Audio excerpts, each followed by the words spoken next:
बावे मन हो जइबू तू दोसरा के होता जानू टेंशन। बड़ी प्यार कर ले रही रे पगली। हंसो के फागुन में उदास बावे मन हो जइबू तू दोसरा के होता जानू टेंशन। ले जा खुनवा काम आई मेहंदी लगाई के तू होलिए में जाता रो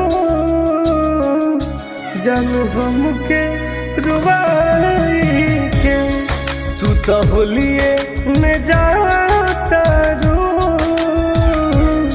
जानू हमके रुबाई के। बड़ी दर्द होता है।